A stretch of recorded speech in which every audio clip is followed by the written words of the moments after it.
បងប្អូននេះជាវិធីដែលយើង unfriend នរណាគេម្នាក់កុំឲ្យគេដឹងនៅលើ Facebook ជំរាបសួរបងប្អូនទាំងអស់គ្នាខ្ញុំស្មី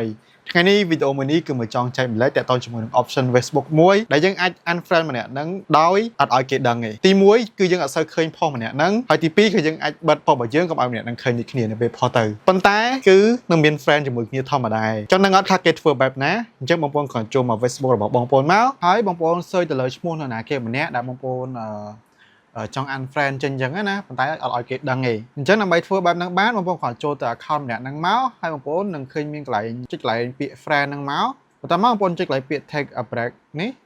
បន្ទាប់មកចេញ option 3ចឹង option 3ហ្នឹងបងប្អូនត្រូវបិទទាំងអស់មកចុចលើហ្នឹងមួយចុចបិទហ្នឹងមួយមកចុច save ហើយ option ទី2ចុចហ្នឹងមក